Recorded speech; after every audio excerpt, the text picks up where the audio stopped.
A piglet stepped out of the barn. It sniffed the air with its little pink snout and sensed mischief. Then it waddled its steps toward a hut not far away.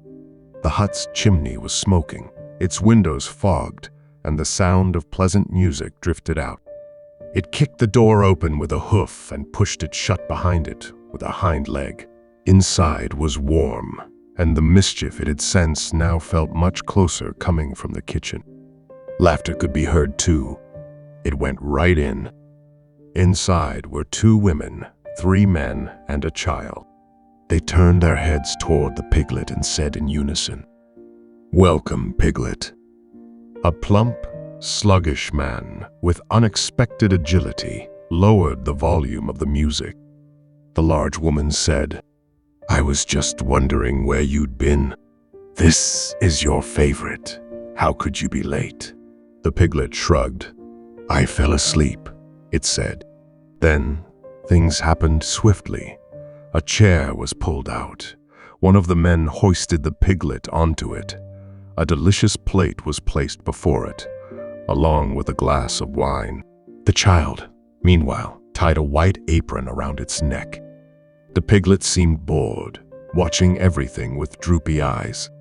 As soon as it was done, it dug in voraciously. The others finally settled back into their seats and mostly watched the piglet as they resumed their meals. There were little chats and laughs here and there, but no one seemed as excited or eager.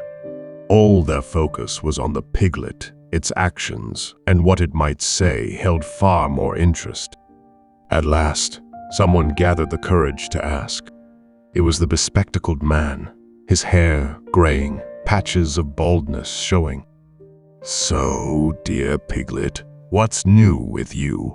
The piglet appeared indifferent, took another bite of its food, splattering some onto the apron, instantly staining the white fabric.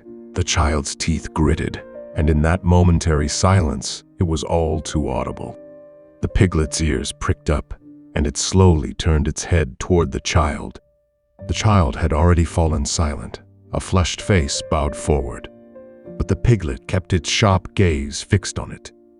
The scrawny woman seemed about to try softening the mood, but a swift motion of the piglet's hoof cut her off mid-word. Then the child lifted its head, first glancing helplessly at the others before turning to the pig, mortified. "Sorry, pig," it said. Though the pig's threatening eyes lingered on the child a while longer, its attention soon shifted to the lanky, long-haired, crooked-toothed man who had risen from the table and was now heaping more food onto its plate. The child gave the man a grateful smile. The pig resumed eating heartily. By the end of 3 hours, under the yellow light, everything on the table had been devoured. The pig now looked much refreshed and stronger, while the others were sluggish, rubbing their bellies. With a swift motion, the pig tore off its apron, leaped from its chair, standing quite nimble on 2 legs, clapped its front hooves together, and boomed. "All right then, little humans, bedtime." Murmurs and sighs followed. Come on," the pig urged, clapping its hooves as it herded them about. Though gathering everyone took some effort, it wasn't enough to stop success. The pig drove its little humans forward, escorting them to their rooms. When their heavy bodies attempted to mutter something, it shushed them with a sharp shh. They collapsed into their beds, and one began snoring almost immediately. The pig tucked each of them in, wished them good night, and shut their doors. Even for a pig, 6 little humans are too many, it thought. "I'll have to do something about this."